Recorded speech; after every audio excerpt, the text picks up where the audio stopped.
নমস্কার বন্ধুরা, education culture YouTube চ্যানেলে তোমাদের স্বাগতম। তো আজকের এই ভিডিওটা হচ্ছে উইকলি কিউএনএ। এটা একটা নতুন সিরিজ যেটা আমি কিন্তু আজ থেকে তোমাদের জন্য চালু করতে চলেছি। তো দেখো, এই সিরিজে মূলত দুটো টপিক নিয়ে কথা হবে। এক হচ্ছে সম্পূর্ণ একটা উইকে তোমরা আমাকে কি কি প্রশ্ন করেছো, কমেন্ট বক্সে তার সমস্ত প্রশ্নের রিপ্লাই তোমরা পাবে।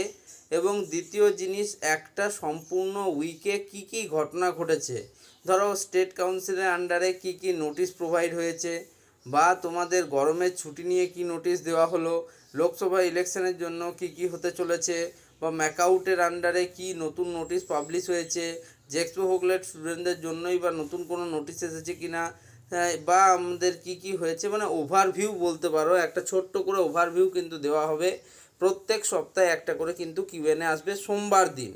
মানে পুরো উইকটা হচ্ছে তোমাদের মঙ্গলবার থেকে রবিবার অবধি, এবং সোমবার তোমাদের কিন্তু এই কিউএনএ ভিডিওটা আসবে। তো আজকে আমি এই কিউএনএ ভিডিওর ফার্স্ট যে টপিকটা নিয়ে আলোচনা করব, এই উইকে মেনলি দুটো জিনিস জানা গেছে।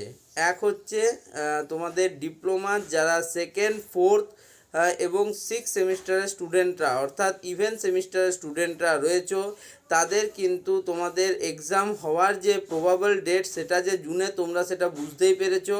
কারণ সেই রিলেটেড তোমাদের কিন্তু অনলাইন ফর্ম ফিল আপ কিন্তু প্রসেস চালু হয়ে গিয়েছে, মানে হবে 10 তারিখ থেকে। সেই রিলেটেড কিন্তু নোটিশ তোমাদের চলে এসেছে।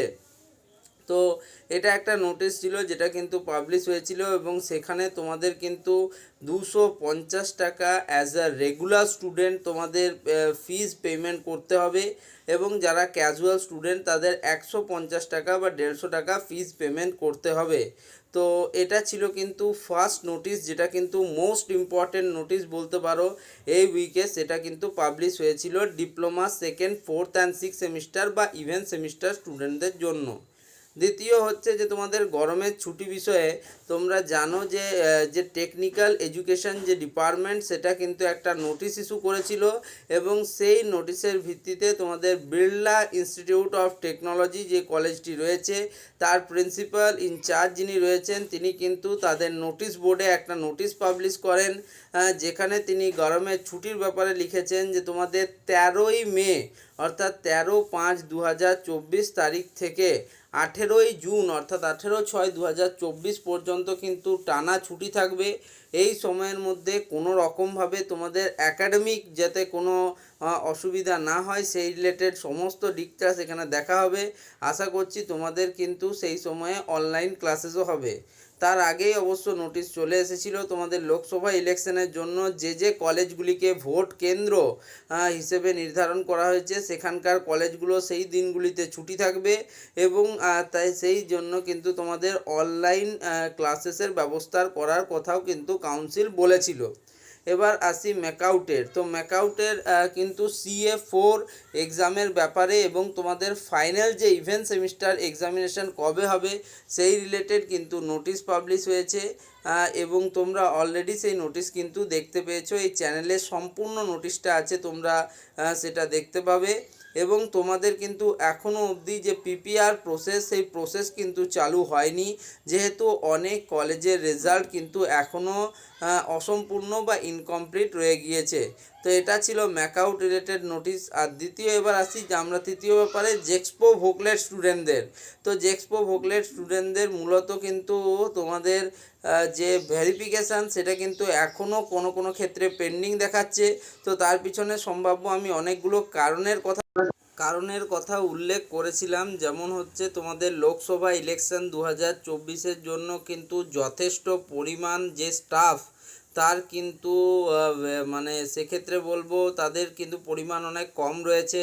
তাছাড়া প্রত্যেকটা ডিস্ট্রিক্টের একটা করে মেন সেন্টার হয়, যেখান থেকে ভেরিফিকেশান প্রসেসগুলো করা হয়। সেক্ষেত্রে গ্রীষ্মের গরমের ছুটির জন্য অনেকটা কিন্তু লেট হচ্ছে। ফলে তোমাদের যাদের যাদের ভেরিফিকেশান স্ট্যাটাস রিলেটেড কোনো সমস্যা রয়ে গেছে, তারা অবশ্যই কিন্তু ওয়েট করা ছাড়া তাদের কাছে কোনো উপায় নেই। এবার আসি কিন্তু মাধ্যমিক রেজাল্ট আউট হয়েছে। তোমরা প্রত্যেকেই জানো, যদি মাধ্যমিক স্টুডেন্টদের কথা বলি তো 2রা মে কিন্তু মাধ্যমিক স্টুডেন্টদের রেজাল্ট আউট হয়েছে। সকাল 9টা থেকে শুরু হয়েছিল এবং আনুষ্ঠানিক ফল প্রকাশের পর তোমরা নিজেদের রেজাল্ট দেখতে পেয়েছো 9:45-এর পর থেকে, এবং সেখানে খুব সুন্দরভাবে স্টুডেন্টদের রেজাল্ট হয়েছে এবং প্রায় 86% বা তার উপরে স্টুডেন্ট কিন্তু পাস করেছে। ফলে কিন্তু যারা খুব ভালোভাবে পাস করেছো তারা নিজের পরবর্তী কেরিয়ার নিজেরা খুব সুন্দরভাবে চুজ করো, এবং অবশ্যই যারা ডিপ্লোমা ইঞ্জিনিয়ারিংয়ে আসতে চাও তারা কিন্তু অবশ্যই জেক্সপোর অ্যাপ্লিকেশন যে ফর্ম সেটা কিন্তু অবশ্যই ফিল আপ করবে, এবং সেই ফর্ম ফিল আপের লাস্ট যে ডেট সেটা এখনও অবধি অফিসিয়াল হচ্ছে 15ই মে 2024। তো এই ছিল মূলত, দেখো টেকনিক্যাল স্টুডেন্ট বলতে যারা ডিপ্লোমা ইঞ্জিনিয়ারিং করছো, যারা বিটেক ইঞ্জিনিয়ারিং বা সেই রিলেটেড ইঞ্জিনিয়ারিং করছো, যারা তোমার জেক্সপো ভোকলেটের পুরনো স্টুডেন্ট যারা ফর্ম ফিল আপ অলরেডি করে রেখেছিলে, এবং মাধ্যমিক ক্যান্ডিডেট যারা কিন্তু পরবর্তীকালে টেকনিক্যাল এডুকেশনে আসতে চাইছো, তাদের মূলত 4 ধরনের স্টুডেন্টদেরই সমস্ত টপিক আমি কভার করলাম, এবং এই উইকে আমি যা যা নোটিস পেয়েছি সেটা তোমাদের সাথে শেয়ার করলাম। নেক্সট উইক থেকে দুটো জিনিস তোমরা পাবে এতে, এক হচ্ছে তোমাদের সমস্ত কমেন্টসের উত্তর, এবং দ্বিতীয় হচ্ছে তার সাথেই তোমরা কিন্তু পাবে যে পুরো উইকলি রিভিউ। যাই হোক, ভিডিওটা এখানেই শেষ করছি। ভিডিওটা ভালো লাগলে ভিডিওটিকে লাইক করো, এবং এই সিরিজটা তোমাদের পছন্দ কিনা সেটা কিন্তু কমেন্টে জানাতে ভুলো না। চ্যানেলটিকে সাবস্ক্রাইব করো। ধন্যবাদ।